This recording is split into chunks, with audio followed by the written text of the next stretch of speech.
Hyvää iltaa. Tervetuloa tähän Luonnonfilosofian seuran järjestämään tiistain luontotilaisuuteen. Tänään meillä on puhujana Ismo Koponen aiheesta kvanttiteorian innoittama pseudotieteen ja pseudofilosofian pötypuhe.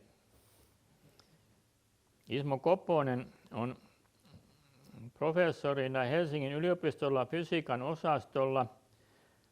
Hänellä on erikoistutkimusalana vielä tarkennettuna didaktinen fysiikka, jonka dosenttina hän on sitten myös Jyväskylän yliopistossa ja siellä vuodesta 2000 eteenpäin.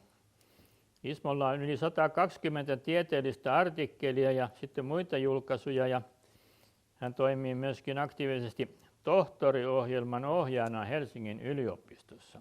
Ole hyvä. Kiitos. Ja kiitos seuran hallitukselle mahdollisuudesta pitää tämä esitelmä. Että taustaksi ehkä sen verran, että viime syksynä Avrilin ja Paavon kanssa keskusteltiin erinäisistä asioista, jotka sivus tieteellisyyttä, sitä miten me voidaan arvioida tieteellisyyttä, minkälaisia kriteereitä siihen kuuluu.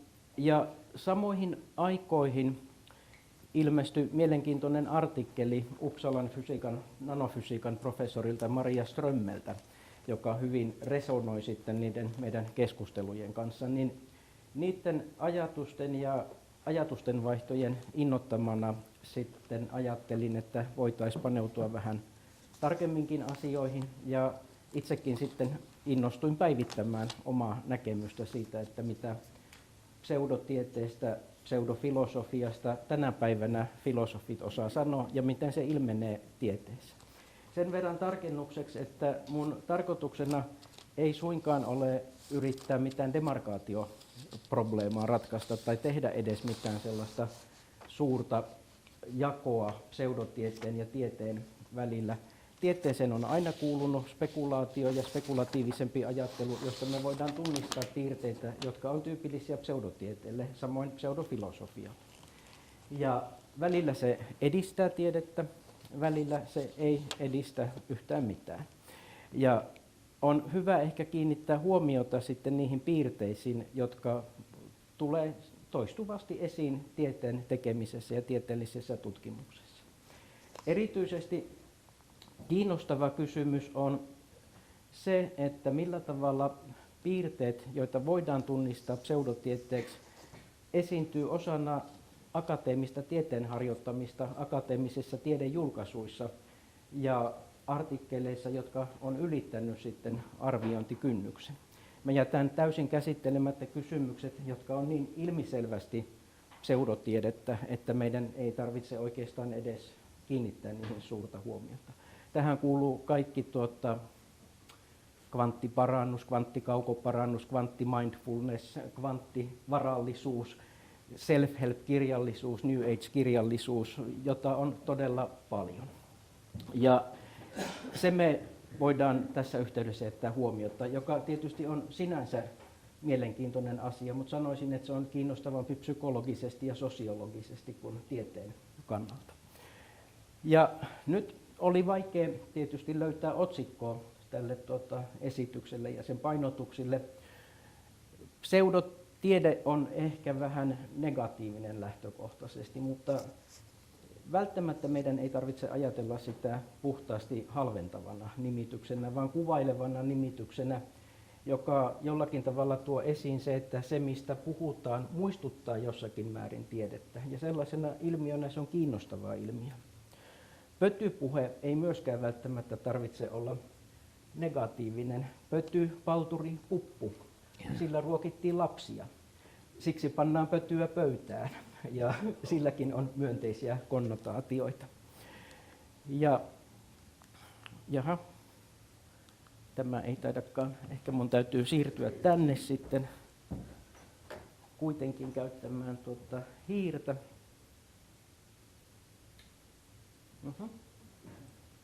No niin. Rupesi toimimaan. Joo, tällä hiirellä.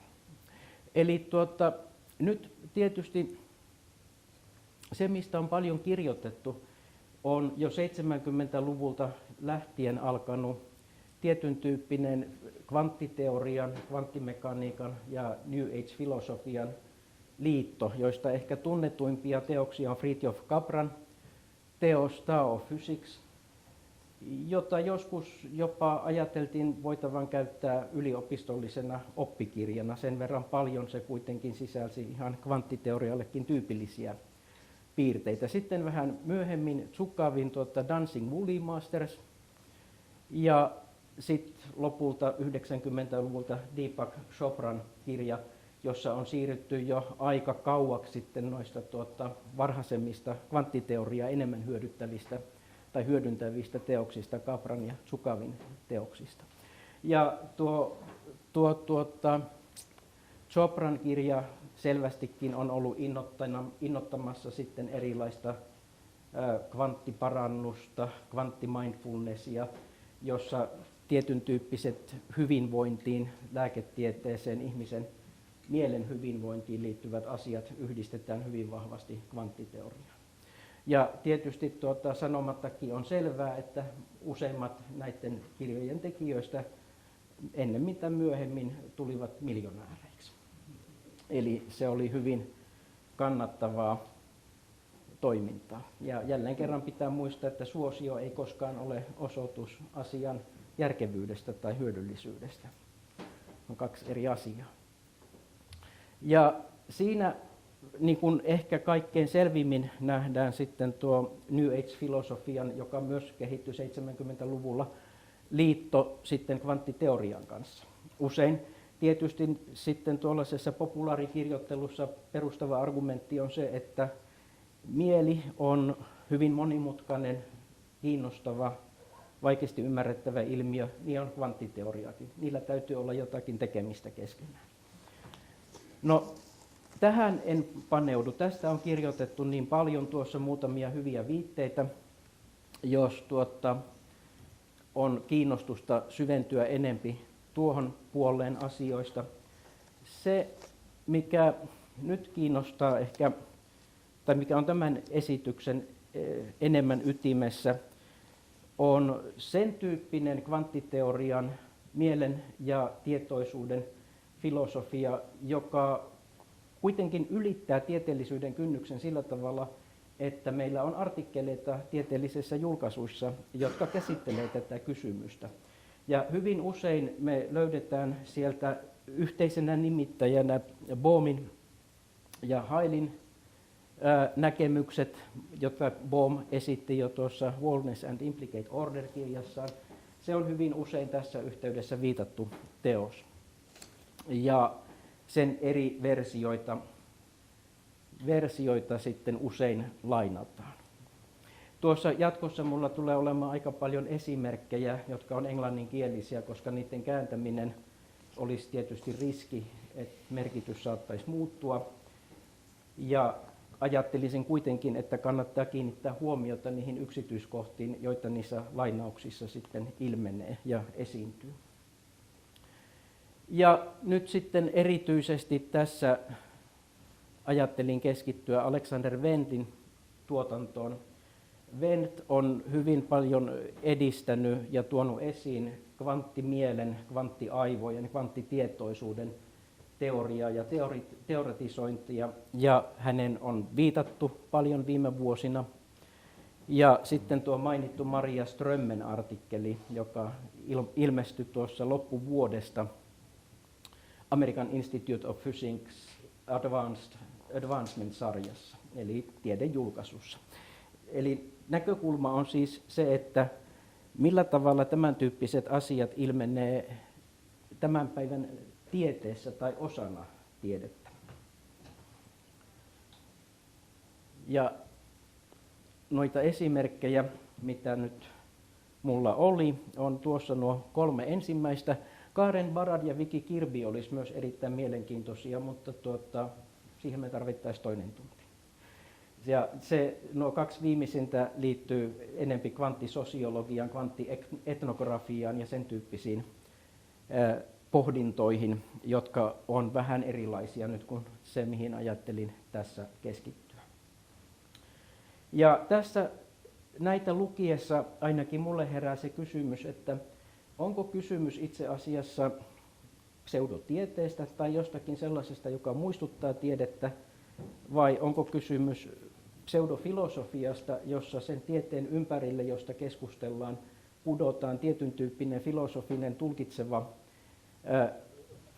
kehys, joka muistuttaa filosofiaa ja käyttää filosofisia termejä, vai mahdollisesti molemmista. Tai vaihtoehtoisesti ei kummastakaan, vaan sitten ihan pätevästä tieteestä.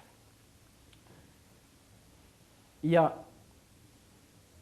siihen jotain apua väittäisin löytyy uudemmasta kirjallisuudesta, joka käsittelee pseudotiedettä ja pseudofilosofiaa, joka poikkeaa perinteisestä demarkaatioprobleemaa käsittelevästä kirjallisuudesta tyyliin Popper ja kumppanit, joka ei pyri tekemään jyrkkää eroa pseudotieteen ja tieteen välillä, vaan tunnistamaan niitä piirteitä, jotka on tyypillistä sellaiselle tieteen harjoittamiselle, jota akateemisen tieteen harjoittelijat yleensä kutsuu pseudotieteeksi, joka jää varsinaisen akateemisen tieteen ulkopuolelle. Ja nuo tutkijat, filosofit aika hyvin mielestäni ovat pystyneet poimimaan sellaisia tunnuspiirteitä, joita voidaan tunnistaa. Eli kysymyksessä ei ole jyrkkä rajanveto, vaan pikemminkin astevaihtelu. Ja väittäisin, että se on hedelmällisempi näkökulma kuin se, että me pyritään erottamaan pseudotiede tieteestä tai pseudofilosofia filosofiasta. Ja herkkyys sille ehkä auttaa sitten paremmin ottamaan kantaa siihen, mitä luetaan vaikkapa tiedejulkaisuista, millä tavalla arvioidaan argumentaation pätevyyttä ja sitä, mihin se argumentaatio nojautuu. Tässä ajattelin, että mä voisin vähän hahmottaa hyvin karkeasti tuollaista kokonaisuutta, miten mä itse näkisin, että miten erityyppiset asiat sijoittuu toisiinsa nähden. Eli nyt jos ajatellaan tämän esityksen aihepiiriä, joka on kvanttiteoria, mielenteoria, aivojen toiminta, tietoisuus. Meillä on tietysti neurofysiologia, joka on neuronitaso. Sitten meillä on aivojen taso. Sitten meillä on kokemusten taso, tietoisten kokemusten taso ja niiden tutkiminen. Sitten on käyttäytymisen taso. Ja lopulta meillä on tietoisuuden mielentaso, tietyn tyyppinen hierarkia siinä, millä tavalla neurofysiologia muodostaa tietysti aivojen toiminnan pohjan, aivojen toiminta muodostaa kokemuksen pohjan, kokemus muodostaa liittyy ainakin käyttäytymiseen, kaikki nämä liittyy mieleen ja tietoisuuteen. Ja sitten tietysti yksittäisen ihmisen ylittävä näkökulma, joka on enempi sosiaalinen, sosiologinen, yhteisöjen näkökulma. Sitten toinen akseli on kvanttiteorian matemaattinen teoria. Nyt tietysti on hyvä erottaa kvanttiteoria matemaattisena teoriana ja kvanttiilmiöt toisistaan. Eli sitten ajatellaan kvanttiilmiöitä, niitä ilmiöitä, jotka ilmenee kvanttitason vaikkapa kokeissa, todellisuudessa, siinä mikä kattaa sitten ne ilmiöt, joita me kutsutaan yleensä kvanttiilmiöiksi. Kvanttiteoria on laajemmin hyödynnettävissä. Se on matemaattinen rakenne, jota voidaan käyttää muissakin tapauksissa, ei pelkästään kvanttiilmiöiden kuvaamisessa. Sitä voidaan ajatella eräntyyppisenä klassisesta todennäköisyysteoriasta poikkeavana teoriana, jolla me voidaan mallintaa erityyppisiä korrelaatioita, ja näin on tehtykin. Eli kvanttikognition teoria, kvanttipäätösteoria, toi Brusan ja Busenmayerin ja monen muun esittämä teoria tekee juuri näin. Se ei väitä näitä ilmiöitä kvanttiilmiöiksi, mutta esittää väitteen, että todennäköisyyksiä ja korrelaatioita, jotka ilmenee tämän tyyppisissä tilanteissa, voidaan mallintaa kvanttiteorian matematiikan keinoin. Ja siinähän ei ole mitään ihmeellistä. Tosin välttämättä empiiriset havainnot ei tuossakaan tapauksessa selity sitten sillä kvanttiteoreettisella mallintamisella. No sitten meillä on neurofysiologian taso. Ja se on toinen aika selkeäpiirteinen alue, jossa ei oikeastaan ole mitään kyseenalaistettavaa, ainakaan nyt siitä näkökulmasta, jonka mulla on tässä, tai joka mulla on tarjolla tässä. Eli tietysti niin kuin yksittäisten neuronien tasolla on ymmärrettävää ja mielekästä ajatella, että kvantti-ilmiöt ilmenee sillä tasolla. Ne on molekulaarisia ilmiöitä, ne on mikroskooppisia ilmiöitä. Meillä ei ole mitään syytä ajatella, etteikö kvantti-ilmiöt ilmenisi esimerkiksi muutaman 10 nanometrin skaalassa, jopa mikrometrin skaalassa. Mutta siitä on vielä pitkä matka sitten kvanttitietoisuuteen ja kvanttimieleen. Tuossa erityisesti neurofysiologiassa vanhastaan kvanttimekaanisina malleina on käytetty Hopfieldin mallia ja Spinlasin malleja, jotka hyvin itse asiassa mallintaa yksittäisten neuronien toimintaa. Ja tähän samaan katsoisin, että myöskin Penrose-Hameroff-malli, joka käsittelee neuroneiden toimintaa, surjahtaa aika hyvin ja sopii tuonne. Sille kanssa voidaan ajatella, että kaikesta huolimatta sekin on omalla tavallaan perusteltu.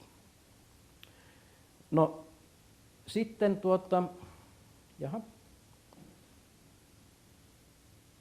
mitäs nyt tapahtuu? Nuolinäppäin toimii. Ei, no kokeillaanpas nuolinäppäimiä.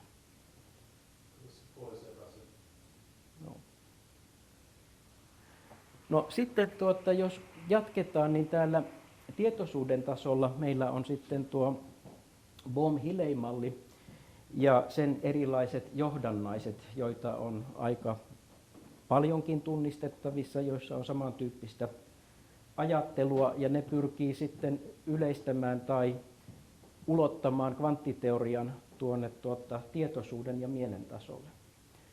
Ja nyt sitten siitä vielä enempi fenomenologian suuntaan, että jossa ollaan hyvinkin kuvailevalla tasolla, on sen tyyppiset yhdistelmät, joissa Bohmin ja Hilleyn malli yhdistyy vaikkapa taolaisuuteen, buddhismiin, itämaiseen mystiikkaan, jossa nähdään sitten tiettyjä analogioita kvanttiteorian ja itämaisen mystiikan välillä.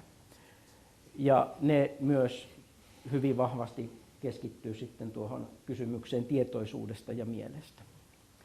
Tässä se esimerkki, joka mulla on tältä alueelta, niin on yksi artikkeli Fingelkurzilta ja kumppaneilta, joka on empiirinen artikkeli itse asiassa, joka perustuu aivojen toiminnan dynamiikan mittaamiseen, tulkitsee sen tietyllä tavalla, mutta ulottaa sen tulkinnan pitemmälle sillä tavalla, että muodostaa analogian juuri tuon Bohm-Hilley ja itämaisen mystiikan välille, jolloin tietysti kysymyksessä on jossakin määrin hyvinkin eriparinen tapa tarkastella asioita. Ja mä keskityn vain ja ainoastaan siihen jälkimmäiseen puoleen, Bohm-Hilley, itämainen mystiikka, ja jätän huomiotta tai en käsittele sitten sitä empiiristä neurofysiologista tutkimuspuolta, joka sisältyy tuohon artikkeliin. Wendt on huomattavan laaja-alainen, hän liikkuu hyvin laajalla alueella aivoista aivan tuonne sosiologiatasoon ja perustelee näkemyksiään sitten kvanttiteorialla. Ja Strömme samoin on hyvin kattava näkemyksissään. Tässä en malta olla mainitsematta nyt tämmöistä ehkä osalle tuttu Fundamental Physics Group vuosilta 70-80, tarkemmin vuodet 75-79, jolloin se hyvin järjestäytyneenä ryhmänä oli olemassa. Tästä David Kaiser on kirjoittanut erittäin mielenkiintoisen kirjan How the Hippies Saved Physics. Ja se hyvin kartoittaa niitä alkuvaiheita, millä tavalla 60-luvun loppupuolen 70-luvun alun Yhdysvaltojen länsirannikon hippiliikkeessä ja New Age-liikkeessä yhdistyi ne ajatukset kvanttiteoriaan. Ja miksi ne yhdistyvät kvanttiteoriaan, osittain Kaiserin mielestä palautuu siihen, että 60-luvulla Yhdysvaltain hallinto vähensi rajusti teoreettisen fysiikan ja fysiikan tutkimuksen rahoitusta, jolloin suuri osa teoreettisista fyysikoista jäi työttömäksi, ja he perustivat oman ryhmän, jossa he sitten keskittyivät heitä kiinnostaviin asioihin. Ja heitä kiinnostava asia oli Bellin epälokaalisuus ja Bellin epäyhtälöt, jotka siinä vaiheessa olivat jo saaneet tiettyä näkyvyyttä ja tiettyä tunnettuutta, mutta ei vielä kovin paljon. Bellin ensimmäinen artikkeli oli vuodelta 1964, mutta vasta noin 68-69 alettiin laajemmin tunnistaa Bellin työn merkitys, ja monet tulkitsivat Bellin epäyhtälöiden merkitsevän maailman olemassaolon holistisuutta, epälokaalisuutta, kaiken kattavuutta, mikä tietysti on ymmärrettävää, kuinka hyvin se resonoi New Age-ajattelun kanssa. Kaikki on holistista, kaikki on yhteydessä kaikkeen, kaikki on yhtä jakamatonta yhteyttä. Ja Fundamental Physics Group keskittyi huomattavan paljon näihin kysymyksiin. Mutta he olivat hyvin koulutettuja teoreettisia fyysikoita. He johtivat näistä ajatuksistaan todennettavia malleja, jopa kokeita. Muun muassa yksi ryhmän jäsenistä, Nick Herbert, suunnitteli kokeita, jotka huomattavan paljon muistuttivat jo Alan Aspectin kokeita, joista sitten Aspect ja kumppanit saivatkin myöhemmin Nobelin fysiikan palkinnon, myös John Clauserin kokeita. Ja tuohon ryhmään kuului myös huomattavan paljon akateemisia fyysikoita, muun muassa John Clauser, no hän ei vielä siinä vaiheessa ollut akateemisesti meritoitunut fyysikko, vaan vasta jatko-opiskelija. Ja sitten myöskin Henry Stapp, John Wheeler ja Richard Feynman. He olivat osittain mukana ryhmän toiminnassa. Eivät niin intensiivisesti tietenkään kuin nuo ryhmän keskeiset jäsenet. Mennäänpäs taas tuohon. Ja nyt sitten tietysti tässä on hyvä muistaa, että eihän tässä huonossa seurassa olla sillä tavalla, että tuolla hyvinkin fenomenologisessa, spekulatiivisessa nurkassa, jossa on tietoisuus, mieli ja sosiologia, kyllä me sieltä löydetään kokoelma tunnettuja nimiä Bohr, Pauli, Wigner, Schrödinger, Jordan ja Wheeler, jotka tietysti eivät varsinaisessa tieteellisessä julkaisussaan näitä ajatuksiaan esittäneet, mutta heillä oli paljon populaarimpaa kirjoittelua, yleisöluentoja, yleisöesitelmiä ja muita, joissa he toivat hyvinkin paljon esiin kvanttiteoriaa siitä näkökulmasta, kuinka se tekee ymmärrettäväksi vaikkapa poliittisten mielipiteiden muodostumista, jossa muun muassa Jordan kunnostautui huomattavan hyvin, näki analogioita Heisenbergin epämääräisyysperiaatteen ja marksismin välillä. Ja monia muita. Eli kyllä tietenkin niin kuin tämän tyyppisille yhtymäkohdille kvanttiteorian ja mielen, tietoisuuden, sosiologian välille helposti löydetään tunnetuimmaltakin henkilöiltä näkemyksiä. Pannaanpas tämä hiiri nyt pois, että mä aina sorki sitä. No hiukan vielä tästä Fundamental Physics Groupista, koska omalla tavallaan tämä aika mielenkiintoisella tavalla liittyy näihin teemoihin, mitä tässä nyt on tarkoitus katsoa ja käsitellä. Tuli mainittua jo tuo holistisuus ja myöskin heitä innoitti Bohmin ajatukset. Bohm jo vuonna 1950 siinä kirjoittamassaan oppikirjassa, hänellä on pari lukua siinä, että jossa hän käsittelee mielen ja tietoisuuden ongelmaa jo ennakoiden sitten sitä myöhempää explicate-implicate order näkemystä, jolloin se oli jo hyvin tunnettua sitten tälle Fundamental Physics Groupille. Myöskin Wheelerin tämmöinen participatory universe-näkemys, joka oli näkemys, jossa yksilö nähtiin keskeisenä olemassaolon ja tulemisen kannalta. Yksilön toiminta nähtiin ikään kuin jonkinnäköisenä generatiivisena toimintana, joka synnytti uutta todellisuutta. Wheeler kyllä sitten myöhemmin sanoutui hyvinkin selkeästi irti erilaisista paranormaaleista ilmiöistä, parapsykologisista ilmiöistä, joihin tämä ryhmä myös keskittyi. Hän piti tunnetun puheen American Advancement of Arts and Sciences tilaisuudessa, jossa tuomitsi sen tyyppiset pohdinnat, tutkimuksen, joka liittyy siihen. Mutta ei hän luopunut sitten millään tavalla kuitenkaan tästä participatory universe-ajatuksesta, joka nykyisin esiintyy aika useinkin sitten kvanttibayesiläisissä kvanttimekaniikan tulkinnoissa. Se tavallaan asettaa yksilön subjektin sinne keskiöön. Ja tuon liikkeen perustajia oli Rauscher ja Weismann. He ehkä ei ole niin tunnettuja kuin sitten nuo tunnettumat edustajat Sarfatti, Sirag ja Herbert ja Wolf. Heistä kaikki tekivät myöskin akateemista teoreettisen fysiikan tutkimusta, erityisesti Sirag ja Herbert, jotka julkaisivat ihan normaalissa akateemisissa lehdissäkin osan töistään. Ja kuten mainitsin, niin Herbert oli jo hyvin ennakoimassa alan aspektin ja myöskin John Clauserin kokeita, ja John Clauser, joka oli ensimmäinen, joka teki sitten Bellin epäyhtälöihin liittyviä kokeita, niin että pystyi todentamaan Bellin epäyhtälöiden toteutumisen. Hän paljon sai ideoita ja vaikutteita tuosta Fundamental Physics Groupin toiminnasta. No, myöhemmin toki sitten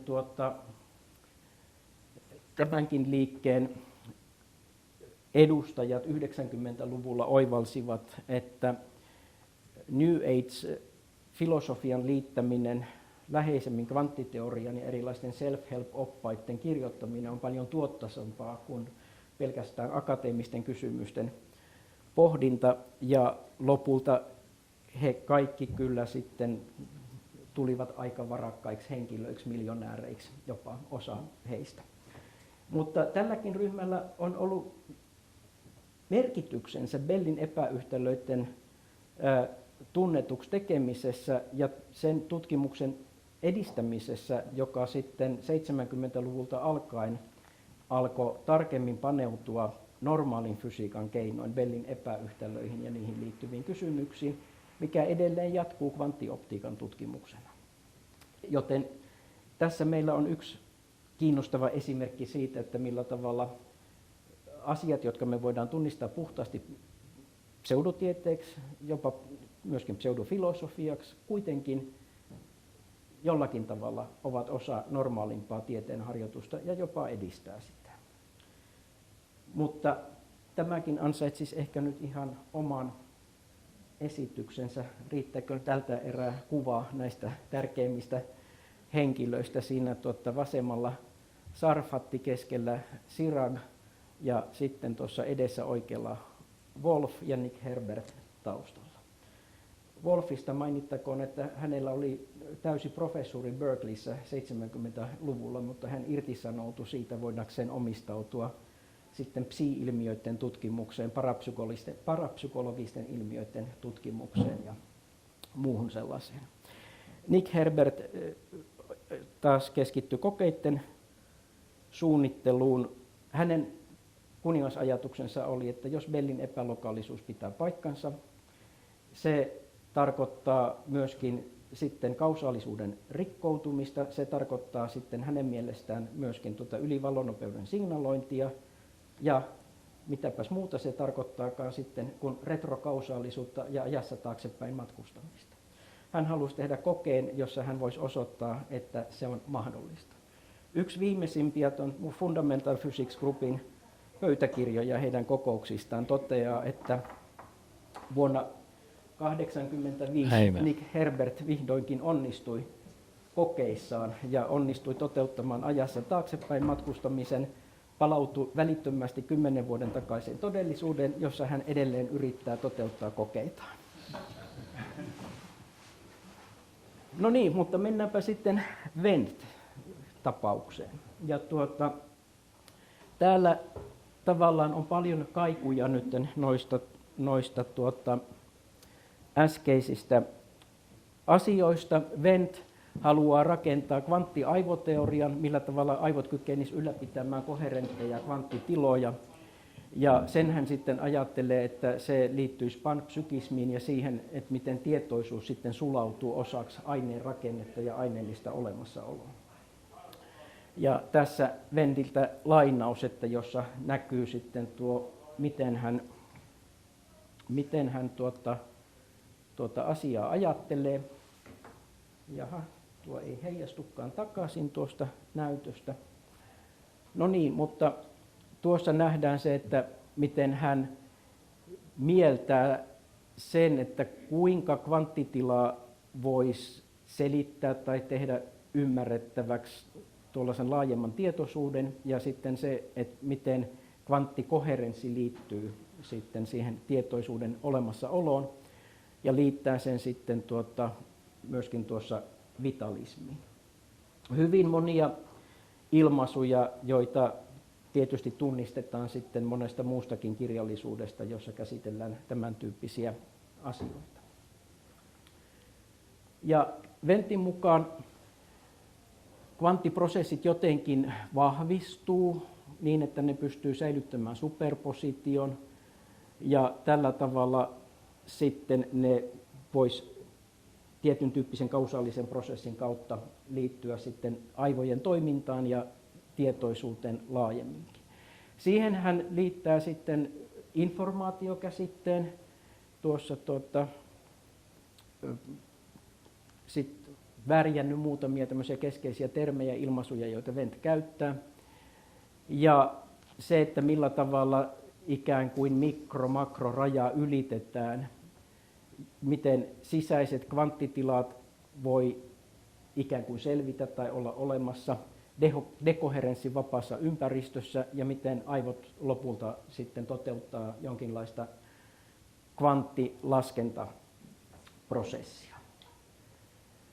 Ja siihen hän liittää sitten vielä tuommoisen perinteisemmän aaltohiukkasdualismin käsitteen ja tietenkin aaltofunktioiden romahtamisen ja monta muuta. Eli tuossa, jos tiivistetään vähän näitä Wendtin ajatuksia, se millä hän operoi on nuo äskeiset, sitten aaltofunktion romahtaminen vuorovaikutuksessa, siirtyminen tiedostamattomasta tilasta tietoisuuteen, sen hän sitten analogisesti ymmärtää aaltofunktion romahtamisen kanssa.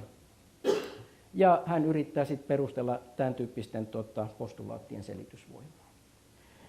No nyt on itsestään selvää, että tämä on tietysti herättänyt paljon kritiikkiä ja arvostelua, joista yksi hyvin kattava artikkeli on tuossa tuo Evangelopouluksen artikkeli, jossa hyvin nostetaan esiin se, että koska kvanttiteoria on eräällä tavalla hyvin väljä, ja se taas sit niin kuin mahdollistaa monia erilaisia tulkintoja, niin kuin tiedetään, että meillä on varsinainen teollisuus kvanttiteorioiden tulkinnasta, varmaan 30 erilaista vaihtoehtoa, niistä 12 ehkä tunnetumpaa, jotka kaikki on jollakin tavalla ristiriidassa keskenään tai eivät ainakaan anna yhteistä näkemystä. Se sopii moneen. Että se on sen teorian luonteessa, että se on hyvin operationaalinen teoria, sen tulkinta on avoin, jolloin on tietysti helppo muodostaa analogioita. Ja nyt sitten tietysti tämän tyyppinen teoria on konsistentti, yhteensopiva melkein minkä tahansa muun kanssa. Me voidaan sillä selittää sitten analogian kautta melkein mitä tahansa. Mutta se ei tietenkään ole se, millä tavalla kvanttiteoria pitäisi käyttää. Nyt ehkä voidaan ohittaa tässä tämä kalvo, jossa on lisää noita yksityiskohtia. Riittänee todeta, että tuo Wendtin argumentaatio aika paljon nojautuu analogioihin, jopa metaforiin, ja ei ole vaikeaa poimia vakavia väärinymmärryksiä hänen ymmärryksessään siitä, mitä kvanttiteoria yrittää sanoa, miten se toimii. Muun muassa hänen käsityksensä dekoherenssista on aika erikoinen tai vähän vähän erikoinen vähintäänkin ja vinoutunut.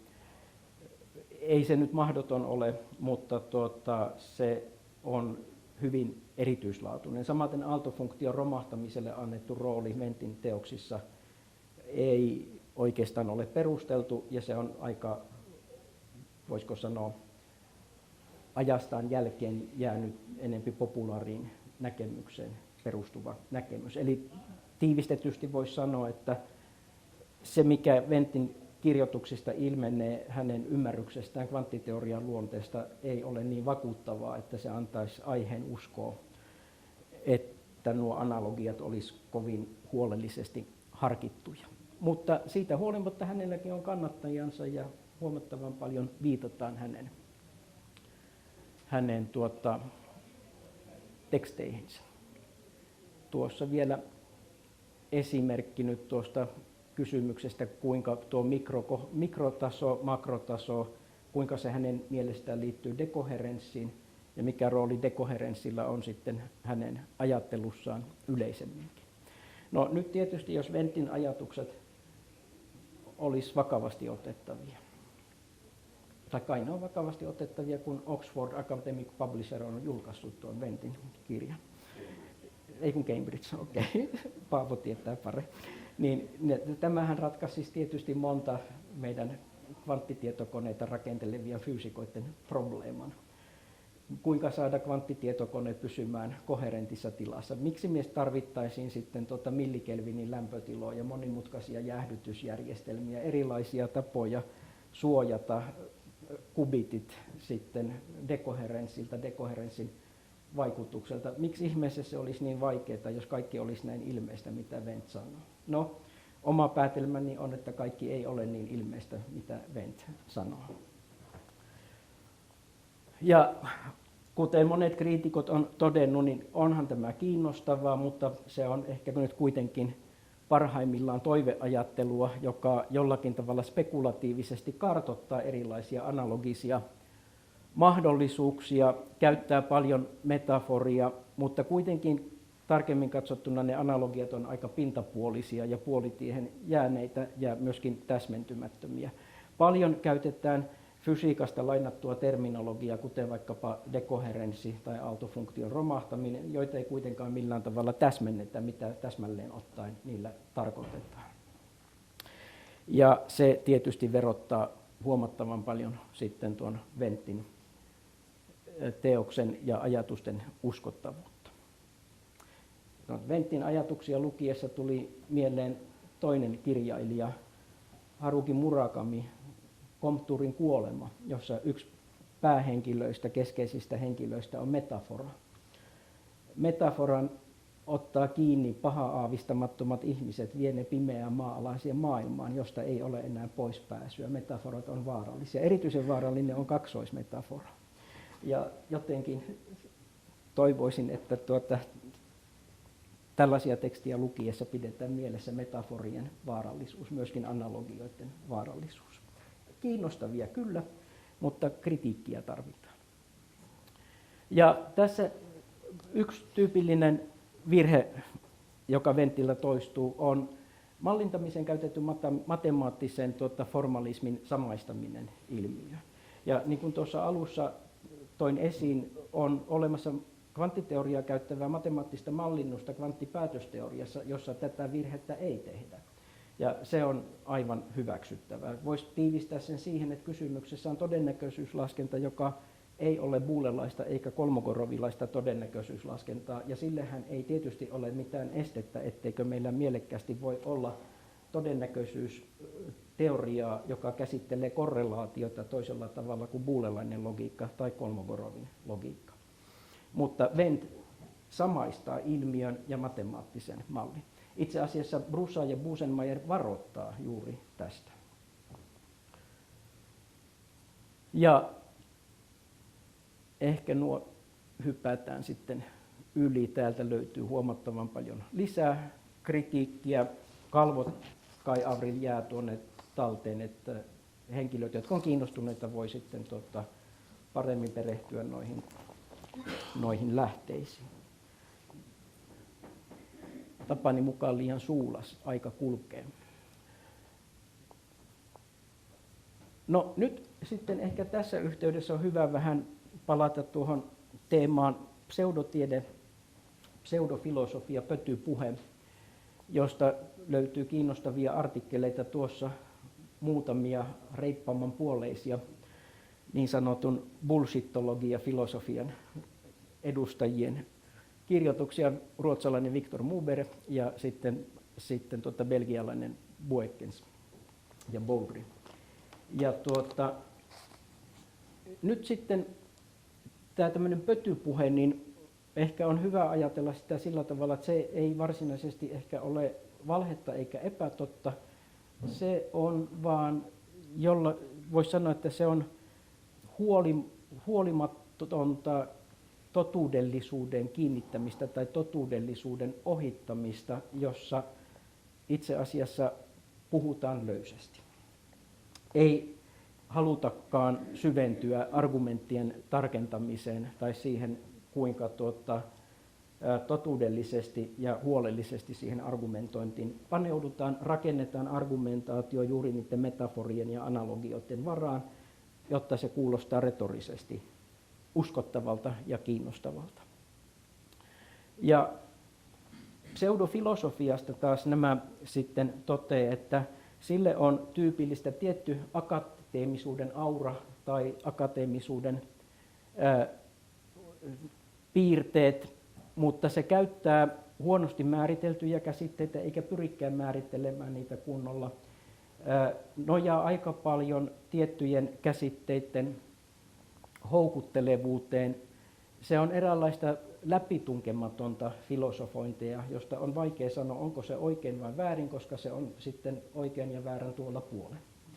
Ja tämä on nyt oikeastaan hyvin lähellä sitä, mitä aikoinaan Sokal ja Brigmont kirjoitti sitten tuosta pseudofilosofiasta ja pseudotieteellisyydestä. Muistatte varmaan ehkä osa ainakin sen Sokal-huijauksen, että jossa hän kirjoitti siitä, kuinka kvanttigravitaatio on sosiologinen ilmiö, jossa käytettiin paljon käsitteitä, jotka on vetoavia, mutta joiden sisältö jää hämäräksi. Ja se on tavallaan niin kuin tunnistettavissa monestakin tämmöisestä varsinkin postmodernista filosofisesta kirjallisuudesta. Osa on kritisoinut Guattaria ja Deleuzen filosofista tuotantoa samoilla periaatteilla tai samalla kritiikillä. No nyt sitten pseudotiede on vielä se kolmas, joka on sitten myöskin ehkä jopa vaikeampi tunnistaa kuin pseudofilosofia ja pötypuhe.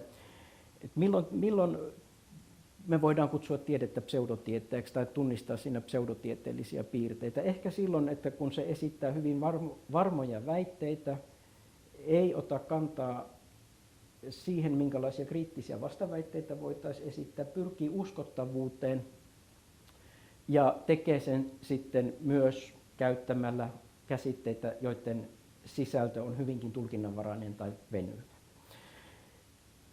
Pseudofilosofia ja pseudotiede, niitä ei voi olla olemassa ilman tiedettä, että ne loisii osana tiedettä ja siksi ne on mielenkiintoisia ilmiöitä, että millä tavalla, mikä on loppujen lopuksi näiden ilmiöiden ja sitten akateemisen vakiintuneen tieteen välinen suhde ja missä määrin me voidaan tunnistaa tämmöisiä piirteitä myöskin sellaisessa tieteessä, joka ylittää sitten vaikkapa vertaisarvioinnin julkaisukynnyksen. Ja yksi piirre, joka tuntuu olevan hyvin keskeinen, on tämä tietty obskurantismi, hämäryys, hämäräperäisyys, läpitunkemattomuus, tulkinnallinen monimuotoisuus. No sitten on vähän armeliaampi näkemys, että ehkä kysymyksessä onkin vain touhukas poikkitieteellisyys. Lainasin tuon termin Jakslandilta, ebullient interdisciplinary. Poimitaan asioita vähän sieltä täältä, keitetään keitoskassaan, sotketaan niitä, tehdään analogioita. Hyvässä tarkoituksessa ajatellaan, että löydetään uusia mielenkiintoisia yhtymäkohtia, kehitetään uutta paradigmaa, joka on syvällisempi. Ja siinä sit lainataan vähän niin kuin monestakin paikasta. Ja tämä tuntuisi olevan hyvinkin tunnistettavissa monesta tuollaisesta humanistisesta sosiologisesta kirjoittelusta, joka lainaa kvanttiteoriaa tai jollakin tavalla sitten tukee näkemyksiään kvanttiteorian keinoin. Se näkyy ehkä myös sitten siinä, että tuon tyyppisessä kirjoittelussa usein esiintyy se Bohmin ja Heilin explicate order, implicate order. Siellä on Wheelerin participatory universe-ajatukset. Se on hyvin eklektinen keitos kaikenlaisia ajatuksia ja kaikkia mahdollisia analogioita, mutta siitä puuttuu sitten se tärkeä tieteen piirre, jossa ei kysytä pelkästään sitä, kuinka tämä voisi olla mahdollista, vaan kysytään, mitä me voimme tehdä, jotta me voitaisiin osoittaa, että tämä ei ole mahdollista. Se koulutettu kriittinen tutkijan skeptisyys, joka kysyy omien ajatusten uskottavuutta. Pahimmillaan sitten tämän tyyppisessä kirjoittelussa vielä ehkä nähdään se argumentointi, että kun analogiat ja metaforat on esitetty, kysytään, että miksi tämä ei voisi olla mahdollista. No se on tietysti hyvin laaja kysymys. Meillä on monta asiaa, mistä me voidaan kysyä, miksi se ei voisi olla mahdollista, miksi se ei voisi olla uskottavaa. Miksi ei voisi olla joulupukkia, miksi ei voisi olla taivaan enkeleitä, monia muitakin asioita. Ja tieteellinen kirjoittaminen harvemmin kysyy tämän tyyppistä kysymystä tai esittää sellaisia retorisia argumentteja. Eli tuo episteminen touhukkuus tavallaan, niin sen mahdollistaa episteminen riippuvuus. Kirjoittajat eivät ole niin hyvin perillä esimerkiksi siitä, mitä kvanttiteoria tosiasiallisesti haluaa sanoa, miten se toimii, minkälaisia piirteitä siihen liittyy. Ja he sitten tyypillisesti lainaavat jonkin tulkinnan näkemyksen kvanttiteoriasta, esimerkiksi vaikkapa nyt bohmilaisen tulkinnan, ja lähtevät tulkitsemaan sitten tietoisuuden ongelmaa tai sosiologista ongelmaa valitsemansa kvanttiteorian tulkinnan näkökulmasta. No sitten herää kysymys, miksi joku toinen kvanttiteorian tulkinta ei kävisi, koska kvanttiteoria mahdollistaa monta tulkintaa. No, toiset mielellään lainaa monen maailman teorian, koska se on tietysti myös retorisesti kiinnostava ja tarjoaa sit monia analogian mahdollisuuksia, mutta on tylsempiäkin. Miksei vaikka kööpenhamilainen tulkinta tai sitten Wernerin operationaalinen tulkinta, jotka on hyvin kuivia, eivätkä sitten kuitenkaan ole millään tavalla ristiriidassa kvanttiteorian kanssa. Ne eivät ole suosittuja tässä yhteydessä. Eli kvanttiteorian ikään kuin rikas episteeminen sisältö, joka voidaan ymmärtää monella tavalla, antaa hyvin paljon mahdollisuuksia erilaisiin touhukkaan poikkitieteellisyyden toteuttamiseen tietoisuuden, mielen ja sosiologian tutkimuksessa. No, ei nyt jääne epäselväksi se, että mitä mä tuosta Wendtin teoksesta arvelin. Paljon on Wendt lukenut, paljon hän on poiminut sieltä, paljon hän on poiminut täältä, mutta kokonaisuus ei oikein vakuuta. Ehkä tämä touhukas poikkitieteellisyys sopii siihen paremmin, ja tätä tehdessä tuli mieleen, että onhan meille tälle niin kuin aiempia esimerkkejäkin. Doreen kuvitusta Don Quixotesta, joka on lukenut hiukan liikaa ritariromaaneja. No niin, mutta jatketaanpas sitten eteenpäin. Syytän paljosta Bohmia ja Hilleitä, jotka lanseerasivat sitten tuon wholeness, implicate order, explicate order ajatuksen, johon on ollut todella helppo tarttua.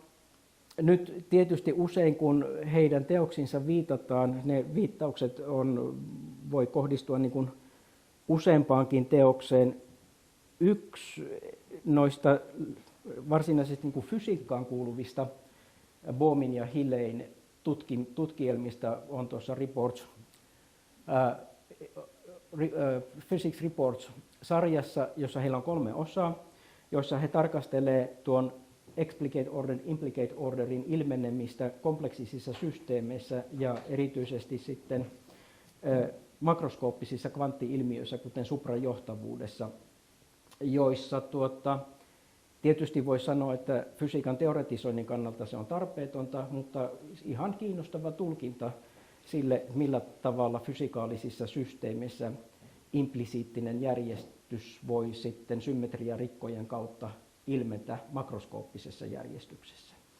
Mutta sitten on kokonaan toinen asia ulottaa tämä mieleen tietoisuuteen, jopa sosiologisiin systeemeihin, joissa meillä ei ole sitä samaa kätevää mahdollisuutta kuin näissä fysiikan tapauksissa tunnistaa niitä keskeisiä Hamiltonin operaattoreita, joihin ne symmetriarikot liittyy, eikä niitä Lagrangen kertoimia, joilla kuvata teoreettisesti niitä symmetriarikkoja. Eli siinä jälleen kerran ylitetään aika suuressa määrin ne rajat, joissa fysiikalla on jotakin sanomista asioista.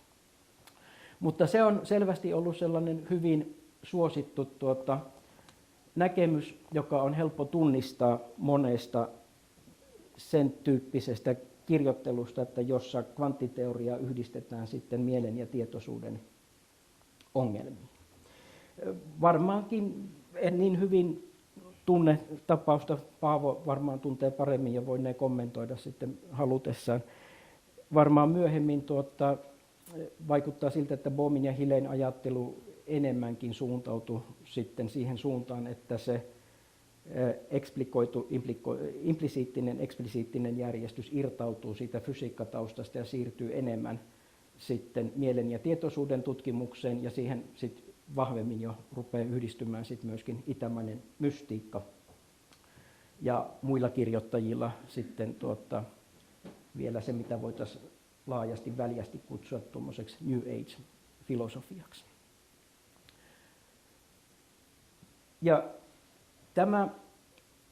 tämä on nyt vain yksi esimerkki, mutta tämä jotenkin hyvin tuo esiin tuon tyyppisen tieteellisen tutkimuksen ja sen tulkinnan välisen yhteyden, tuo Fingelkurtzin artikkeli, joka liittyy neurofysiologiseen tutkimuksen aivojen kuvantamiseen, aivojen toimintaan, ja siihen en osaa ottaa kantaa. Se näyttää ihan uskottavalta empiiriseltä tutkimukselta ja varmasti onkin, mutta sen lisäksi tuo artikkeli sisältää sitten osion, jossa nuo empiiriset havainnot tulkitaan sitten Bohmin ja Hilleyn näkemysten kautta ja liitetään se sitten vielä tuohon itämaiseen mystiikkaan, niin kuin tuon artikkelin otsikkokin sanoo, että se on siinä tavoitteena. Mun oli hyvin vaikea nähdä näiden eri paristen osien välillä loppujen lopuksi mitään todellista yhteyttä. Mahdollinen tulkinta, mahdollinen näkemys, mutta sillä tavalla esitettynä kuin se on, niin mun näkemykseni mukaan se ei ollut kovin hyvin perusteltu ja jättää paljon varaa kritiikille. Tyypillisesti analogioiden varaan rakentuva argumentaatio, hyvin samankaltainen kuin Wendtilläkin, mutta nyt fokusoituneempana, ja sitten sillä erotuksella, että nyt se yhdistyy empiiriseen tutkimukseen, ja niin kuin näkyy tuossa, on julkaistu vertaisarvioidussa lehdessä, jossa vertaisarvioitsijat ainakin ovat katsoneet sen sitten oleelliseksi osaksi ja perusteluksi osaksi tuota julkaisua. Ja tämän tyyppiset esimerkit olisi ehkä kiinnostavia tarkemminkin katsoa, että millä tavalla me voidaan näissä tunnistaa niitä pseudotieteen ja pseudofilosofian piirteitä mahdollisesti.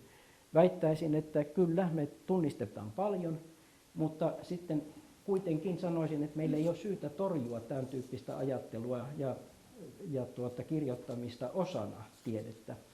Terve tiede hyväksyy sen ja se voi jopa olla hyödyllistäkin. Mitään selkeää vastausta minulla ei ole siihen, että miten tähän pitäisi ottaa kantaa, mutta esimerkkinä se on hyvinkin kiinnostava. Ja tuossa joitakin lainauksia sitten siitä, että millä tavalla kirjoittajat hyödyntää Bohmin ja Hilleyn näkemyksiä. Ja siinä on paljon niin kuin kompleksista informaatioiden muuntumista, informaatioiden ikään kuin säiliöitä, jotka sit suorittaa yhteistä tanssia vuorovaikutuksessa, hyvin tuollaista kuvailevaa, hyvin mielikuvitukseen vetoavaa kuvailua. Asiat muuntuu, on bifurkaatio, niin kuin pisteitä, joissa asiat erkautuu toisistaan. No kyllä periaatteessa voidaan kuvailla asioiden tapahtumista tällä tavalla, mutta niiden kuvailu tällä tavalla ei tee siitä vielä mitään sellaista, joka olisi kvanttiteorian piiriin kuuluvaa tutkimusta, tiedettä tai kvanttiteorian hyödyntämistä tuon ilmiön mallintamisessa. Näitäkin on toki, ja ne on luonteeltaan hyvin toisenlaisia. Niissä matemaattinen malli toimii tunnistettavan ilmiön, esimerkiksi sen, kuinka neuronit suorittaa eräänlaista laskentaa sen mallintamisessa ja kuvailussa, mutta sitä ei esitetä kvantti-ilmiönä, eikä muodosteta näin pitkälle meneviä analogioita. Eli tuossa väittäisin, että me tunnistetaan sille ehkä parhaimmillaan touhukkaalle monitieteisyydelle tyypillisiä piirteitä. Ei se varmasti haitallista ole, mutta en nyt tiedä, olisiko se hyödyllistäkään. Ainakin se on viihteellistä. Ja sitten mitä noista Bohmin ajatuksista nostetaan esiin, tämän tyyppiset lainaukset esiintyy useammissakin vastaavan kaltaisissa kirjoituksissa. Universumi jollakin tavalla kietoutuu kaikkeen ja kaikki olemassaolot kietoutuu kokonaisuuteen. Jollakin tavalla kaikki implikoi kaikkea muuta. Jollakin tavalla sisäisesti kaikki on jollakin tavalla tekemisissä kaiken muun kanssa, hyvin holistisia, kokonaisvaltaisia, kattavia. Ja väittäisin, että tässä me nähdään se 70-luvun innostus epälokaalisuudesta, fysiikan tunnistamasta epälokaalisuudesta, korrelaatioiden epälokaalisuudesta, kaiken sisänsä sulkevasta kokonaisuudesta, jossa New Age-ajattelu ja tietyllä tavalla ymmärretty fysiikka tuntuu liittyvän yhteen. Nyt on tietysti totta, että Bellin epäyhtälöistä on käyty paljon keskustelua epälokaalisuudesta, epälokaalisuuden merkityksestä. Siitäkin on erilaisia näkemyksiä, mutta ne on kuitenkin aika kaukana tämän tyyppisestä maalailusta. Siellä puhutaan periaatteessa korrelaatioiden epälokaalisuudesta, joka ei suinkaan välttämättä tarkoita mitään kokonaisvaltaisuutta, kaiken kattavuutta, kaikkialle kietoutuvaa yhteistä olemista, olemisen tulemista ja muuta sellaista, mitä usein Bohmilta ja Hilleltä lainataan. Ja sanomattakin on selvää, että tämä tietysti hyvin houkuttelevasti muodostaa yhteyden erilaisiin itämaisen mystiikan näkemyksiin. Ajatus, joka oli jo Fritjof Capralla siinä Tao of Physics kirjassa ja teoksessa. Häntä kyllä kritisoitiin siitä, että hän sitten loppujen lopuksi kyllä keitti kasaan kaiken itämaisen filosofian, taolaisuuden, buddhismin, hyvin monet erilaiset näkemykset, joka melkein niin kuin vastaisi sitä, että me puhuttaisiin länsimaisesta filosofiasta, joka kattaa juutalaisuuden, kristinuskon, platonilaisuuden ja vielä muutkin seemiläiset uskonnot. Eli hyvin synkretistinen tai kaikkia eklektisesti yhdistäviä näkemyksiä. Ja nyt mä ehkä hyppäänkin tästä tuohon Strömmeen.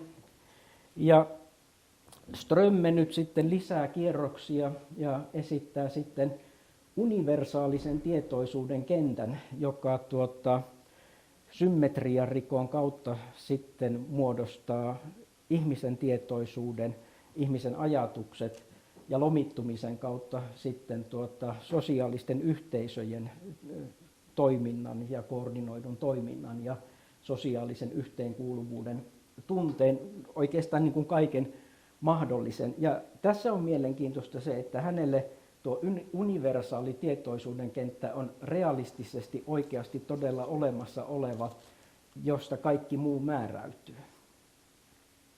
Ja sieltä se kanavoituu sitten meidän tietoisuuteen. Hyvin radikaali ajatus. Ja tätähän yrittää perustella sitten analogialla kvanttiteoriaan. Tämä ilmestyi tuossa viime joulukuussa. Ja hänelle tuo universaali tietoisuus on nyt sitten kaiken perusta.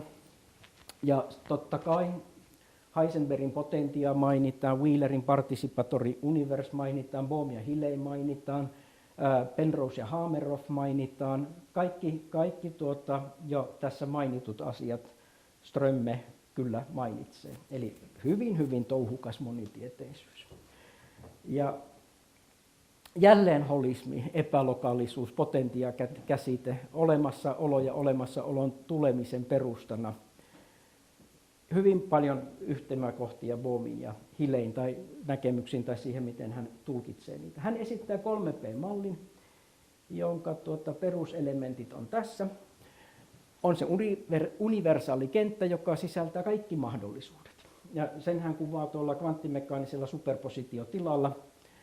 Sitten on yksilöllisyys, tietoisuus ja mieli. Se on tilan projektio, tuon universaalikentän projektio yksilötasolla. Se on ihan tavallinen projektio-operaattori, jota hän siinä sitten käyttää.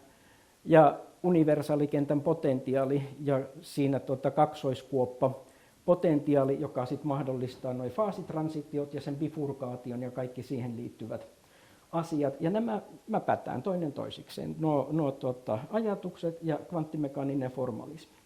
No nyt tuo kvanttimekaaninen formalismi, se on niin kuin suoraan ensimmäisen vuoden kvanttimekaniikan opiskelijan oppikirjasta, se ei ole sen syvällisempää perusasioita, joilla tällä tasolla ei oikeastaan ole mitään merkitystä tuon kannalta. Siinä vaan symbolinen formalismi ja sitten tuo verbaalisesti kuvailtu asia ikään kuin analogisesti liitetään toisiinsa. Näistä ei lasketa mitään, niistä ei ole laskettavissa mitään. Kukaan ei tiedä, mitä nuo kompleksiset amplitudit voisi olla. Kukaan ei tiedä, mikä tuo kaksoiskuoppapotentiaali voisi olla tai mistä se voisi tulla. Se vaan ilmoitetaan, että tämmöinen on ja tämä sitten selittää. Ja Strömme on siis Uppsalan yliopiston nanoteknologian professori, joka on palkittu nanoteknologian tutkimuksesta monta kertaa ja tunnettu siinä, mutta ehkä hän nyt astuu hiukan kauas omasta osaamisalueestaan, tuntuu ainakin siltä.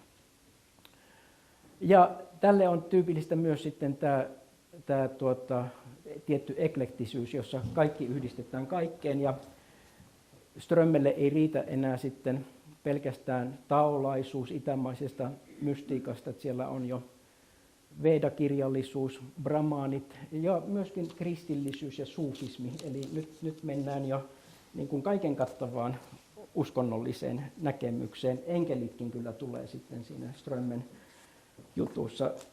Suosittelen sitä, se on aika viihdyttävä kaiken kaikkiaan. Ja Schrödingeriin vedotaan, Penroseen ja Hameroffiin ja niin poispäin ja niin poispäin. Myöskin Planck tulee mainittua ja aika monta muutakin tunnettua fysiikan nimeä. Ja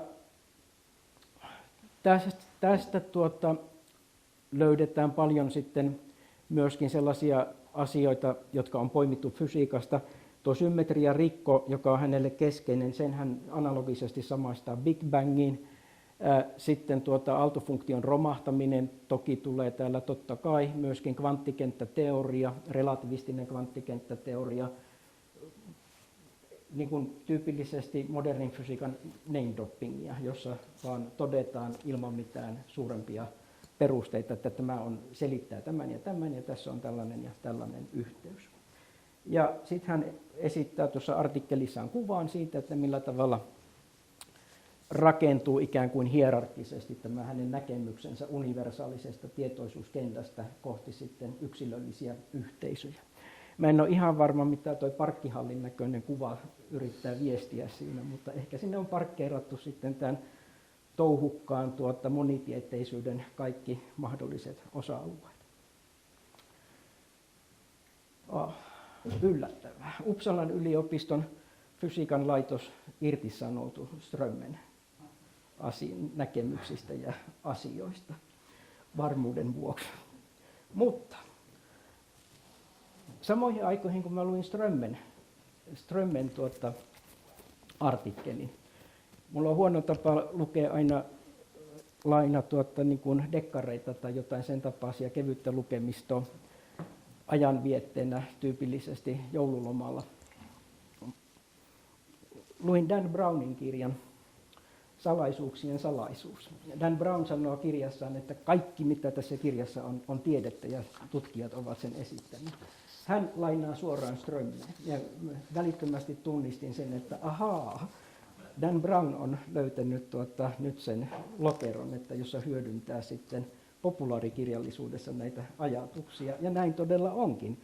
Eli sitten arvioista ja muista, jotka liittyy tuohon Brownin kirjaan, niin nähdään, että kyllä hän tietoisesti lainasi Strömme ja sitten niin sanottua noeettista instituuttia, jota sitten Strömme ja hänen ajatustensa tai tutkijat, joilla on samanlaisia ajatuksia, kannattavat ja jotka ovat perustaneet sen. Ja tuolla Frontiers Journalist Networkissa on hyvä blogi, joka liittyy tähän.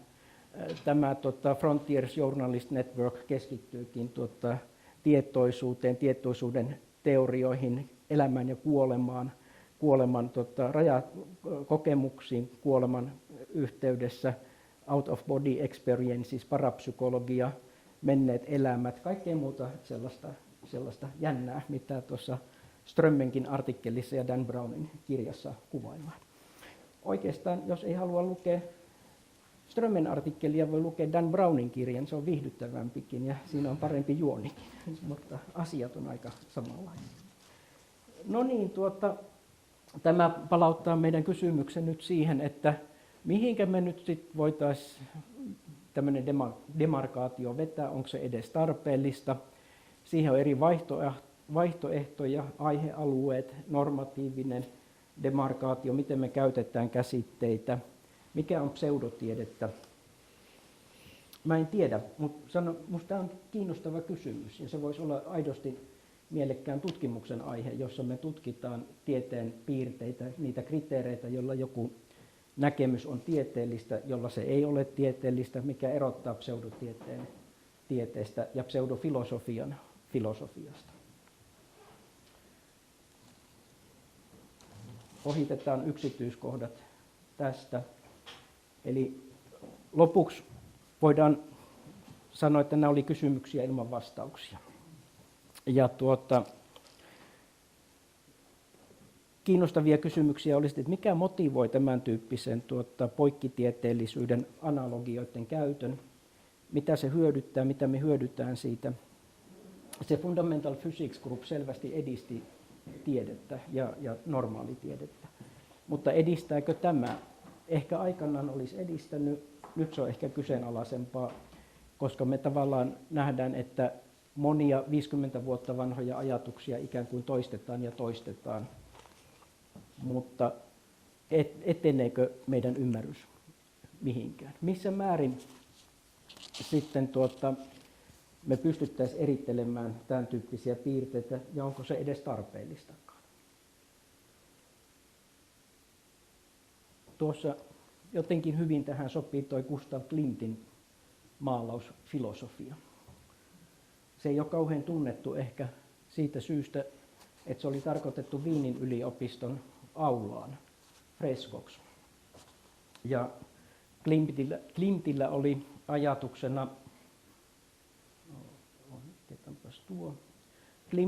ajatuksena, että se kuvaa ikään kuin ihmisen tarvetta jotenkin syvällisemmin ymmärtää asioita, jotenkin päästä tieteen taakse kysymyksiin, jotka liittyy todellisuuteen.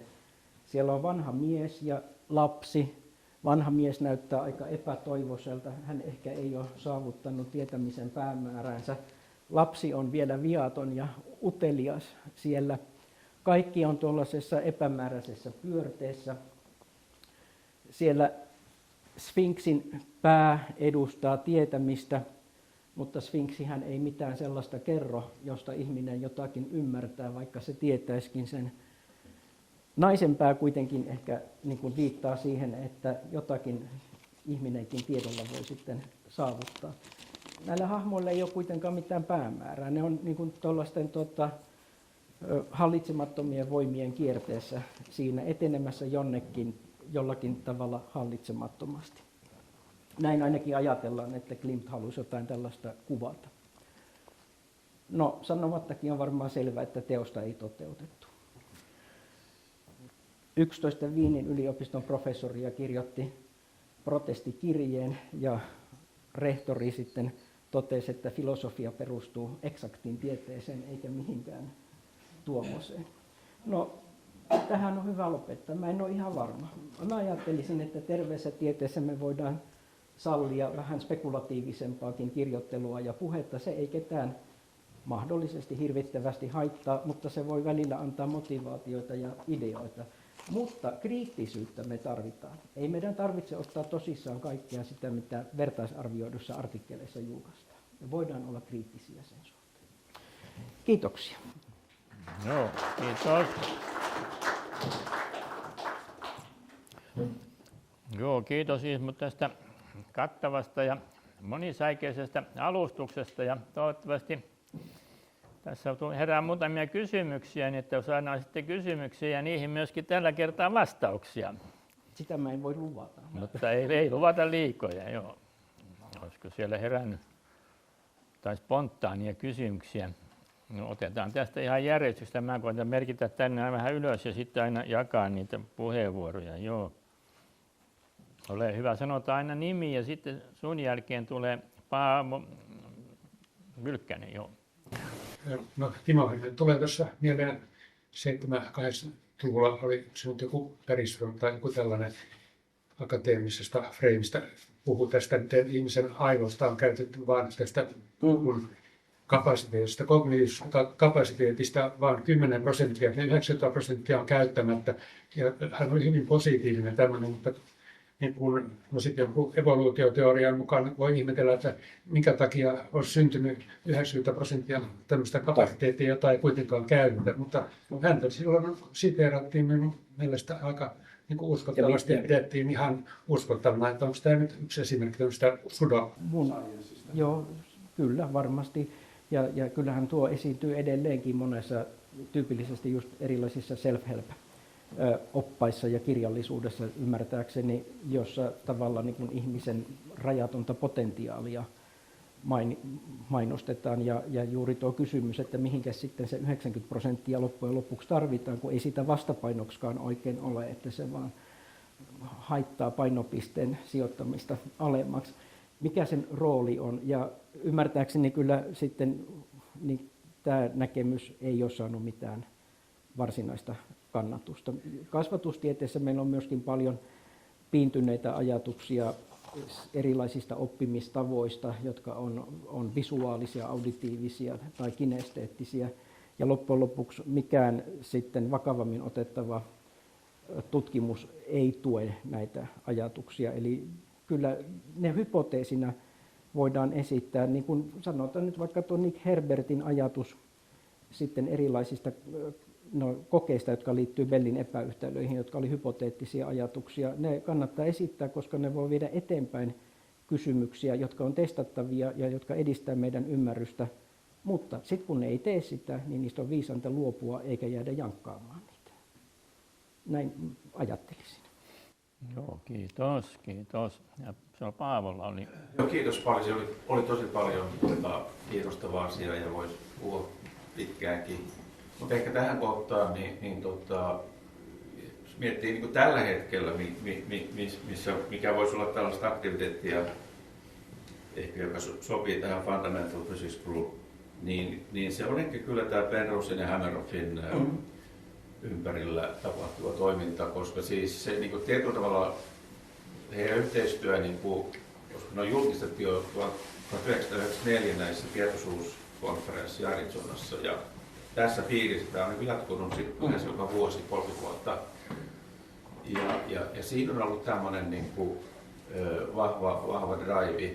Ja mä luulen, että se on niin kuin inspiroinut hyvin erilaisia tutkijoita, sekä mallintajia ja myöskin ihan konkreettista tällaista. Ja siihen liittyen voidaan puhua, että nyt on joku super radiance joissain, onko ne sitten mikrotubuleissa, tai sitten anestesiaan liittyviä kiinnostavia juttuja. Että tämmöistä niin kuin, ja nyt hiljattain tämmöinen Michael Wiest julkaisi tällaisessa Oxford University Pressissä Neuroscience of Consciousness, vähän, joka niin sitten vähän niin kuin puolusti. Mun mielestä vähän liikaakin, se oli ehkä pikkusen liian semmoinen, niin kuin, ehkä se meni johonkin tähän sun kategoriaan sitten, mutta kuitenkin, että siinä on tällaista liikettä ja se voisi ehkä sitten, itse mä ajattelen, että se saattaa olla sellainen kumminkin moottori, jossa sitten ei aina operoida ehkä ihan niin kuin tieteellisesti, mutta kyllä sitten kuitenkin inspiroi ihmisiä todella menemään sinne vähän niin kuin syvemmälle. Aivan, ja sen takia mä sijoitinkin, mä en niin hyvin tunne sitä, että aika pintapuolinen ymmärrys siitä Hameroffin ja Penrosen mikrotubulaarimallista ja siihen liittyvistä asioista, mutta mä kuitenkin sijoitin sen ymmärryksen perusteella, mikä mulle on muodostunut siitä, niin juuri siihen lokeroon, jossa on mielekkäät neurofysiologiset mallit. Eihän Spinlassin-malli tai Hopfield-malli ole yhtään sen perustellumpi oikeastaan, se lähestyy vain sitä asiaa jollakin tavalla minimalistisemmin, mutta tuo olisi täysin mahdollista. Ja jos me ajatellaan, että totta kai niin kuin neuronit on mikroskooppisia rakenteita, ne alkaa olla sillä rajalla, mistä me muutenkin tiedetään, että minkä tyyppiset rakenteet voi tuoda esiin jotain kvanttimekaanisia ilmiöitä. Se on mahdollista, ja sitten on myöskin ulotettu sitä siihen, että kuinka se voisi mahdollistaa kubittien prosessoinnin, jotka on ihan uskottavia ja testattavissa olevia asioita, niin samaa mieltä tuosta. Joo, kiitos. Jaa, ole hyvä. Kiitos. Kiitos todella. Mutta mitähän on kvanttifysiikka ja filosofia? Saanko siihen jonkunmoisen vastauksen? No, siihen on varmasti monta vastausta. Siis kvanttiteoria on ehkä se, mikä on helpointa sanoa, mitä on kvanttiteoria. Kvanttiteoria on John von Neumannin 32 muotoilema operaattorialgebraalinen teoria, jonka hän esittää kirjassaan. Siihen on toki tehty lisäyksiä ja uudempia modifikaatioita, mutta se on ytimessä. Ja kaikki, mitä sillä on voitu tehdä laboratoriossa ja mallintaa ilmiöitä, yhtään väärää ennustetta ei tunneta, mikä voi johtua siitä, että emme osaa tehdä mitään muuta kuin sitä, mitä kvanttiteoria ohjaa tekemään. No, kvanttifilosofioita on sitten pilvin pimein, ja se on varsinainen teollisuuden haara, että viimeksi kun jonkun verran jaksoin kaivaa niitä, niin ainakin 12-15 löytyy, jotka kaikki nojautuu 12-15 erilaiseen ymmärrykseen todennäköisyyden luonteesta, subjektiivisesta beissiläisestä, frekventistiseen, objektiiviseen todennäköisyyteen, mutta sekään ei vielä riitä. Sen päälle on sitten vielä muita enempi filosofisesti realismista, antirealismista, operationalismista, erilaisista filosofisista näkemyksistä lähteviä tulkintoja, jotka on ihan hyviä, koska ne kertoo, että tältä tämä näyttää, jos otamme lähtökohdaksi tämän filosofisen näkökulman asioihin. Ne ei ole ristiriidassa keskenään, eikä mikään niistä ole väärä. Osa ei tee testattavia ennusteita, osa tekee jopa vääriä ennusteita, mutta ne on kaikki hyödyllisiä. Ja niitä on pilvin pimein. En edes uskalla sanoa kuinka monta. Että ehkä jos alkaisi kirjata ylös, niin helposti pystyisin tunnistamaan 20 kappaletta. Joo, kiitos.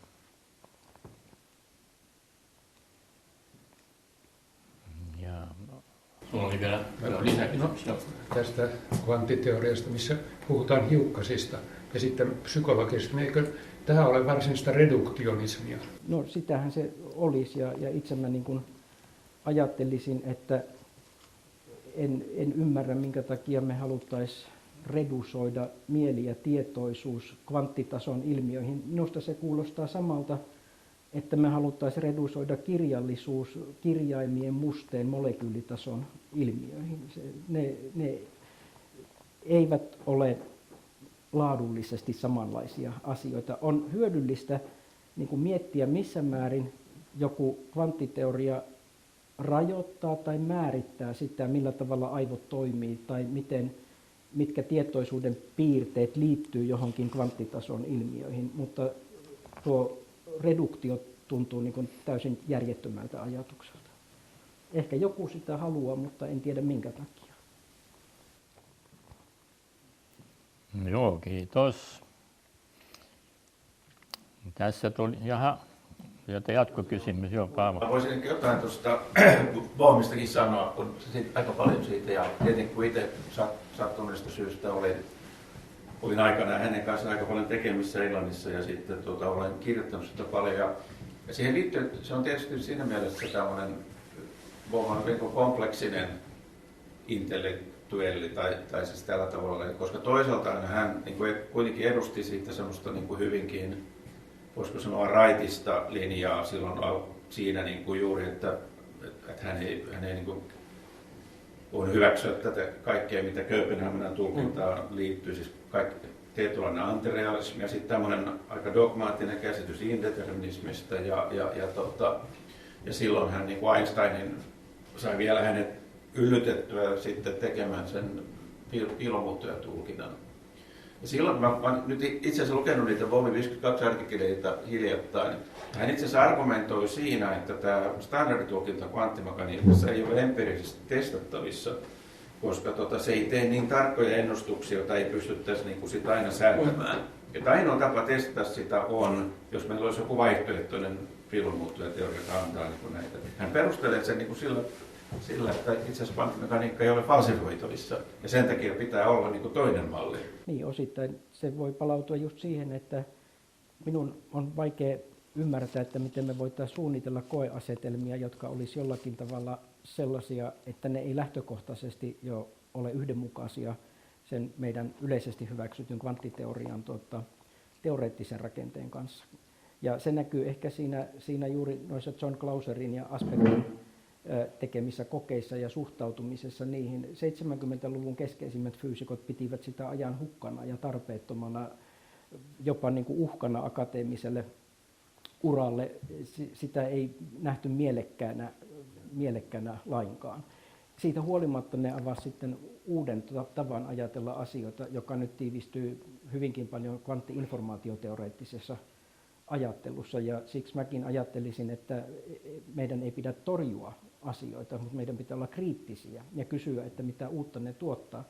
Ja mitä Bohmiin tulee, niin ei mulla ainakaan ole mitään kritiikkiä esitettävänä siihen Bohmin 50-luvun fysiikan tutkimukseen, joka ilmenee hänen artikkeleissaan, hänen kirjoittamassaan kirjassaan. Se on hyvin oivaltavaa ja nimenomaan tuo just esiin tiettyjä kööpenhaminalaisen tai sanotaan mieluummin von Neumannin ajattelun puutteita ja erityisesti mittausteorian suhteen, jotka edelleenkin on ratkaisemattomia ongelmia ja joista edelleenkin kirjoitetaan ja niin pitääkin tehdä.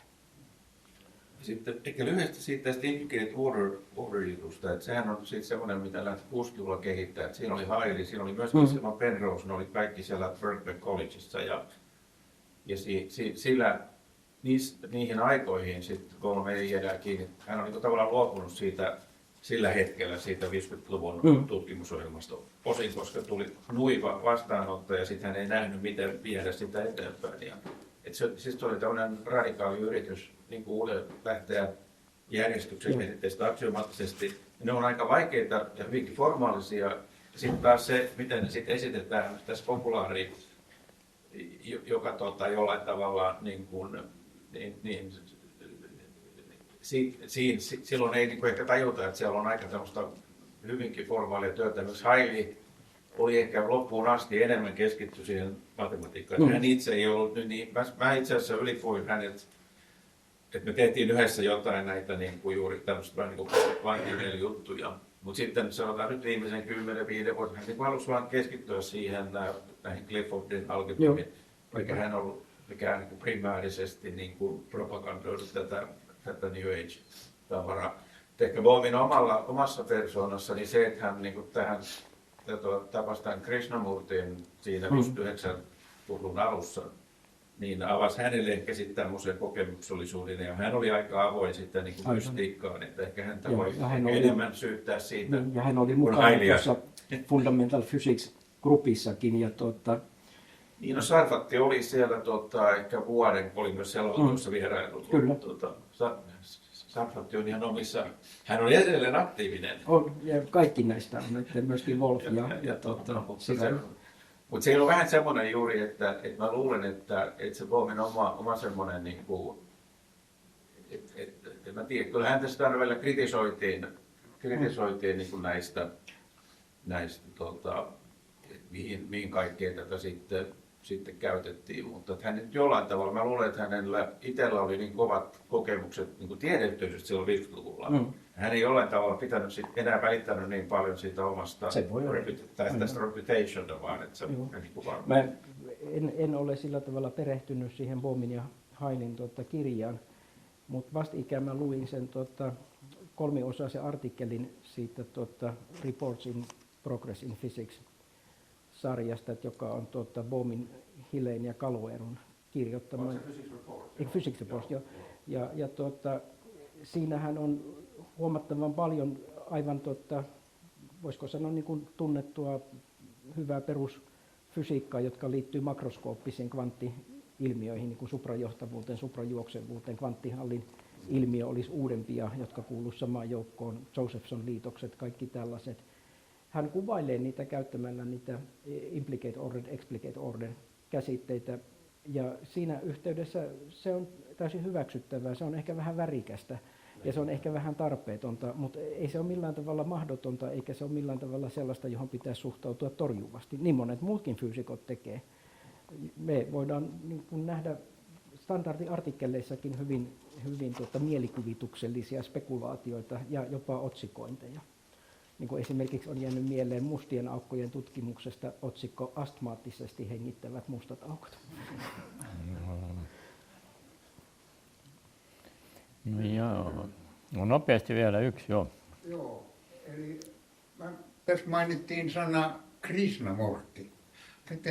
Mitenhän se liittyy näihin aiheisiin? Paavo varmaan osaa. No, ja jos ihan lyhyesti sanotaan, niin no se, jos lukee Bohmin elämänkerran, niin siitä saa enemmän tietoa, mutta hänen oma taustahan oli se, että hän oli niin kuin Oppenheimerin oppilas ja vasemmistolainen dialektinen materialismi, kommunisti, ja sitten hän niin kuin romantti silloin 56, kun tuli Hrutsevin paljastukset, ja sitten hän lähti etsimään niin kuin vastausta jostain muualta. Hän oli pettynyt, että tiede ei tule ratkaise ihmiskunnan ongelmia, eikä politiikka tule ratkaisemaan niitä. Hänellä tuli tämmöinen, sitten hän lähti etsimään enemmän tällaisesta ehkä niin kuin filosofiasta, mutta tämmöistä henkisestä. Ja sitten tämä Krishnamurti niin kolahti hänelle jollain tavalla. Siinä oli vähän semmoista analogiaa, ehkä kvanttimekaniikkaa, mutta erityisesti se nyt on tämmöinen aika maanläheinen tällaista itsetuntemusta, ja siinä etsitään niin kuin ratkaisuja. Vähän niin kuin, että ihmisen pitäisi niin kuin muuttua ja näin poispäin. Niin se oli sitten hänelle yli 20 vuotta tärkeä. Tosin siinäkin syntyi sitten tiettyjä jännitteitä, että ei se ollut ihan pelkkä love story. Mutta ehkä tässä voi nähdä vähän... Kiitos. Haluatko sä vielä tuohon jotain? Ihan lyhyesti, että voi nähdä jotain toisintoa monesta muustakin kohtalosta, muun muassa Newtonista, joka petyttyä matematiikkaan ja fysiikkaan kääntyy kabbalistiikkaan, okkultismiin ja numerologiaan. Ei suinkaan elohopean myrkytyksen takia, niin kuin usein populaarikirjallisuudessa väitetään, kun Newtonin rationaalisuus halutaan pelastaa, vaan ihan siitä syystä, että hän ajatteli, että sieltä löytyy se syvällinen todellinen tieto, joka paljastaa Jumalan ajatukset ja sen syvällisemmän ymmärryksen, ei fysiikka ja matematiikka tee sitä. No hyvä, tässähän päästiin Newtoninkin, ja hänellähän oli, hän salatieteitä rakasti, että hän oli hyvin avarakatseinen ihminen välillä, mutta välillä hyvin suppeakatseinen. No tieteessähän on tämä jatkuva ongelma. Sä puhuit tästä innostuneesta poikkitieteellisyydestä, joka vyöryy nyt tieteeseen, kun kaikki keksii aina uusia tämmöisiä sekatieteitä. No sitten voitaisiin puhua poikkitaiteellisuudesta, sillä taiteessahan tämä kuuluu kanssa asiat, että koko ajan saadaan inspiraatioita eri taiteenlajeista. Ja tässä tuli hienosti tämä Klimt nyt sopivasti, niin kuin oli poikkikulttuurisuutta, eli siis sinäkin otit taiteen avuksi selittääkseni sitä, kuinka tämä analogia-ajattelu ja kaikki tämmöiset metaforat kuuluu loogisen ajattelun rinnalle, myllertää ihmisaivoissa. Ja vaikka tämä lähtökohta meillä oli tällainen aika kriittinen otsikko, niin kyllä tässä jotenkin saattoi lukea rivien välistä sitä suvaitsevaisuuttakin, että kyllä kai meidän on pakko nyt tieteessä vaan kuitenkin hyväksyä tämmöinen laajeneva ja sekoittuva tieteen suuri mylly, jossa sitten on tavallaan semmoista ei-valmista tiedettä, niin se ei välttämättä ole huonoa pseudotiedettä, se vaan ei ole vielä valmista. Että sitten olla kriittisiä siinä, että miten sitä kehitetään eteenpäin ja sitten tämmöisessä konsiliensin hengessä, että yritetään vuoropuhelua käydä yli kaikkien rintamalinjojen. Kiitos kovasti sinulle. Mieltä, ja se oli se syy, miksi mä halusin tuoda sen Fundamental Physics Groupin, koska mun mielestä siinä se asioita eteenpäin vievä piirre toteutuu. Strömmellä ei, koska Strömmel lämmittää kysymykset, jotka käsiteltiin jo 60-50 vuotta sitten, ja se ei edistä enää yhtään mitään. Tekisi mieli sanoa, että lainaten vähän yhden arvioitsijan arviota tuosta Capran siitä Tao of Physics-kirjasta. No. Ihminen tarvitsee tiedettä, ihminen tarvitsee uskontoa, tätä kirjaa ei tarvitse kukaan.